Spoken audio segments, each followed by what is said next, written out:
जी का खालसा वाहेगुरु जी की फतेह। क्या आपको पता है कहीं पर भी पूरी दुनिया के अंदर किसी भी कोने के अंदर कभी भी कोई भी प्रॉब्लम आ जाए, कहीं पर भूचाल आ जाए, कहीं पर बाढ़ आ जाए, तो कहीं पर कोई भी प्राकृतिक आपदा आ जाए तो वहां पर सिख हमेशा सेवा करने के लिए पहुंचते हैं। ऐसी ही एक कहानी है साल 2001 की, जहां पर गुजरात के अंदर अहमदाबाद के अंदर एक भयंकर भूकंप आया था। गुजरात का कच्छ इलाका, भावनगर इलाका, अहमदाबाद इलाका, तो इन इलाकों के अंदर उस समय जो भूचाल आया था, इस भूचाल की यानी कि जो अर्थक्वेक आया था, इसकी जो तीव्रता थी 26 जनवरी 2001 को गुजरात के अंदर एक विनाशकारी भूकंप आया था, जिसकी जो तीव्रता थी रिक्टर स्केल के ऊपर जिसको मापते हैं तो उसकी जो तीव्रता थी 7.5 से ऊपर थी। 7.7 से लेकर 7.8 7.9 तक भी वो तीव्रता वहां पर जाती थी। 7.6 रिक्टर स्केल से उसकी शुरुआत हुई थी और 7.7 7.8 तक ये जो भूकंप था वहां पर गुजरात के अंदर आया था। तो और उस समय गुजरात के अंदर तकरीबन 10,000 से जो अधिक लोग हैं वहां पर मारे गए थे। लेकिन उस समय भी सिखों ने वहां पर दरियादिली की जो मिसाल है उस समय भी साबित की थी। आज का जो मीडिया है इसके बारे में कभी भी नहीं बताता है। आज के सोशल मीडिया के ऊपर भी इसके बारे में आपको बहुत कम बातें सुनने को और देखने को मिलेगी। मुझे इसके बारे में पहले से पता था, लेकिन इसके बारे में फिर मैंने एक दिन संत सिंह मस्कीन जी की कथा सुनी, जिसके अंदर उन्होंने बताया कि वो भी उस समय वहां पर मौजूद थे। एक दिन पहले वहां पर मौजूद थे, 25 तारीख को वहां पर मौजूद थे और 26 तारीख को वहां पर भूचाल आ जाता है अहमदाबाद के अंदर। उस समय उनका प्रोग्राम था। तो संत मस्कीन जी ने अपने वीडियो के अंदर, अपनी कथा के अंदर जो बातें बताई है, मैं उनकी पूरी कथा यहां पर आपको सुनाने वाला हूं। तो आइए संत मस्कीन जी की कथा सुनते हैं। लेकिन इससे पहले मैं आपको मोटी जानकारी दे देता हूं कि यह जो घटना है गुजरात के अंदर साल 2001 के अंदर हुई थी। साल 2001 के अंदर सिख कौम ने वहां पर जाकर लंगर लगाए, लोगों की मदद की। तो वहां पर सिख कौम ने पहुंचकर अपने जो दिल के दरवाजे हैं गुजरातियों के लिए खोले थे। देश दुनिया से जो सिख रहते हैं उन सभी ने गुजरातियों की मदद की थी। खालसा एड ने भी साल 2001 के अंदर गुजरात के अंदर अहमदाबाद, भावनगर, बड़ोदरा का इलाका, कच्छ का इलाका, तो इन इलाकों के अंदर जाकर इन्होंने मदद की थी। लेकिन वहीं पर एक बड़ी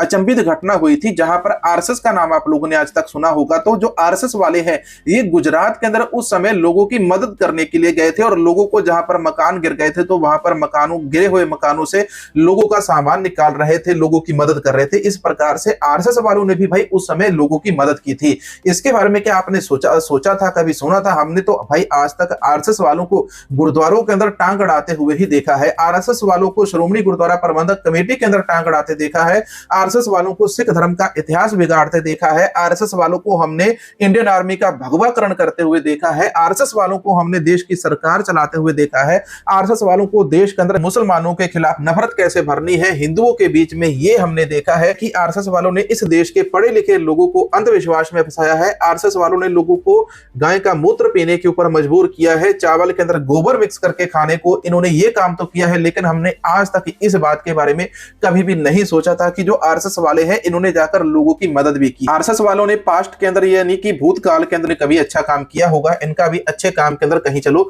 जिक्र आ गया होगा। तो आइए संत मस्कीन सिंह जी की कथा सुनते हैं। हम संत मस्कीन सिंह जी इसके बारे में क्या कहते हैं और क्या सुनाते हैं। ਸੰਸਾਰ ਨੂੰ ਸਾਗਰ ਨਾਲ ਤਸ਼ਬੀਹ ਦਿੱਤੀ ਹੈ। ਸਾਗਰ ਦੇ ਵਿੱਚ ਕਦੀ ਕਦਾਈ ਕਿਸੇ ਇੱਕ ਖਿੱਤੇ, ਸਾਰੇ ਸਮੁੰਦਰ ਦੇ ਵਿੱਚ ਨਹੀਂ, ਕਿਸੇ ਇੱਕ ਖਿੱਤੇ ਦੇ ਵਿੱਚ ਕੋਈ ਤੂਫਾਨ ਆ ਜਾਂਦਾ ਹੈ, ਬੜੀ ਦੁਨੀਆ ਗਰਕ ਹੋ ਜਾਂਦੀ ਹੈ, ਬੜੀ ਦੁਨੀਆ ਤਬਾਹ ਹੋ ਜਾਂਦੀ ਹੈ। 10 ਪਿਛਲੇ ਸਾਲ ਅਮਰੀਕਾ ਦੇ ਸੂਬੇ ਫਲੋਰੀਡਾ ਦੇ ਸੀ, ਸਮੁੰਦਰ ਦੇ ਵਿੱਚ ਤੂਫਾਨ ਆਇਆ, ਨੇੜੇ ਦੇ ਘਰ ਤਕਰੀਬਨ ਡੁੱਬ ਗਏ ਸਨ, गर्क हो गए। ये गल वखरी है कि तूफान की खबर उन्होंने 2 दिन पहले दी, दुनिया निकल आई। टेलीफोन सिस्टम अमेरिका जैसा मुल्क भी 15 दिन बहाल ना कर सके, टूटे रहे।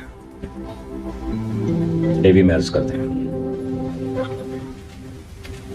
समुद्र दे कदी कदाई किसी खिते कोई तूफान आ जाता है, सागर दे किसी खिते कदी कदाई कोई तूफान आ जाता है।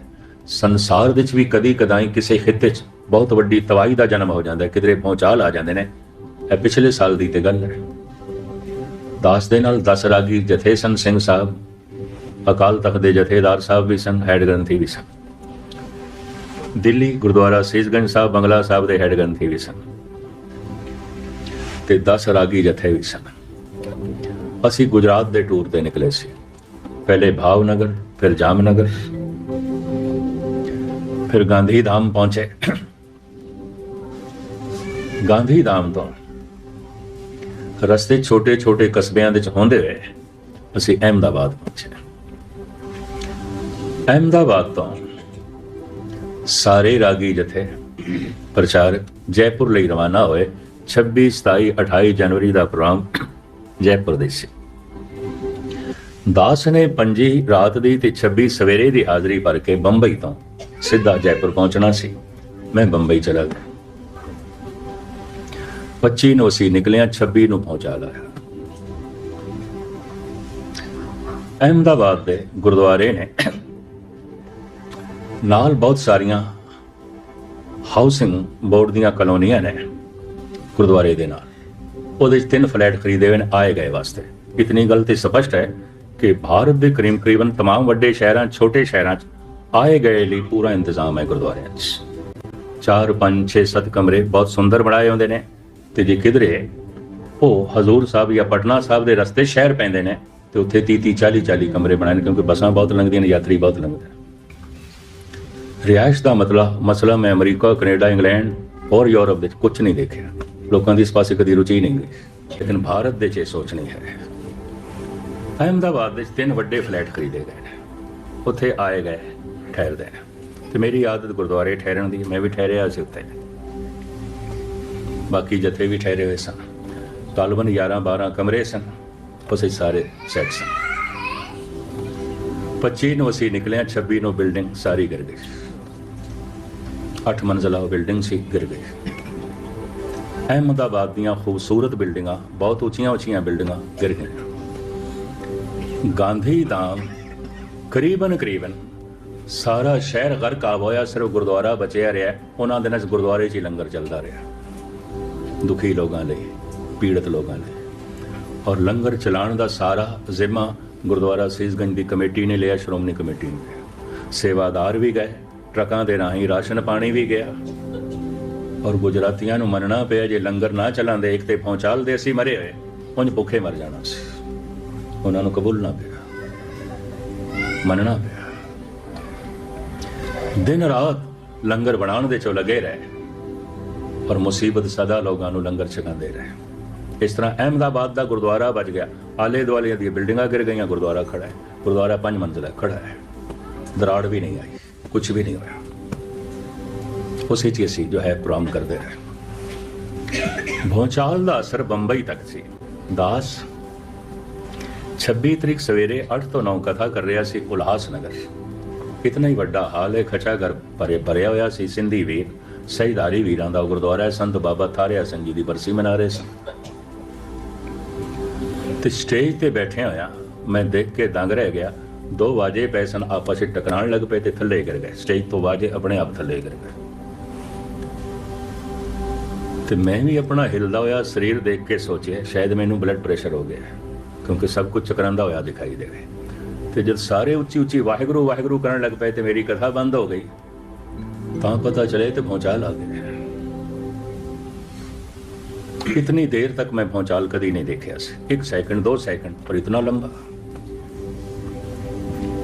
ठीक है, तबाही ना हुई, कोई बर्बादी ना हुई, लेकिन भूचाल बड़ा जोरदार सी। गुजरात तबाह हो गया, गांधी धाम तबाह हो गया। भावनगर ਦੇ बहुत सारिया बिल्डिंगां गिर गई, जामनगर ਦੇ गिर गई। आले दुआले ਦੇ ਸਾਰੇ ਪਿੰਡ ਤਬਾਹ ਹੋ ਗਏ। ਅਹਿਮਦਾਬਾਦ ਦੀਆਂ ਬਹੁਤ ਸਾਰੀਆਂ ਉੱਚੀਆਂ ਬਿਲਡਿੰਗਾਂ ਗਿਰ ਗਈਆਂ। तो मुख्तसर मैं अर्ज करा, जिवें समुंदर दे कदी कदाई किसी एक हिस्से तूफान आ जाता है, संसार दे किधरे किसी एक खिते कोई जंग लग जाती है, जिवें हुण अफगानिस्तान दे लग गई कदी कदाई, या किधरे कोई महामारी फैल जाती है, या किधरे कोई भौचाल आ जाता है। संसार सागर की तरह, जे सागर दे तूफान आ जाते हैं, संसार दे भी आ जाते हैं, बड़ियां तबाहियां होंदियां। पानी दे डुब जाती है बेड़ी, जहाज, पदार्थां दे डुब जाती है जिंदगी की बेड़ी, मनुख डुब जाता है। घर दे धन बहुता आना शुरू हो गया, हिरदे धर्म निकलना शुरू हो गया। घर दे पदार्थ आवने शुरू हो गए, बहुत सारे घरों गुटके भी निकल गए, रैत वैत भी निकल गए। होर दुनियावी पदार्थ बथेरे आन लग पे। हुण गुरु की मोर केसां नूं भी सिर ते रखना औखा हो गया, ककार रखने भी औखे हो गए। डुब गए थे, डुबे देख सकते हो तुसीं।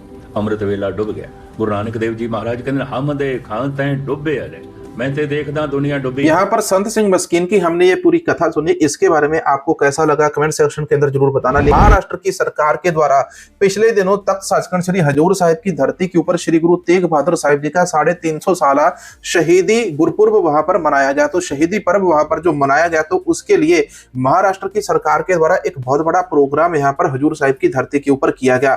लेकिन नांदेड़ हजूर साहिब की धरती के ऊपर ये जो प्रोग्राम किया गया, तो यहाँ पर जो हमारी गुरुद्वारा कमेटी है, कहीं ना कहीं ये भी यहाँ पर हमारी महाराष्ट्र की सरकार की बातों को उनकी हामी भरती हुई नजर आई।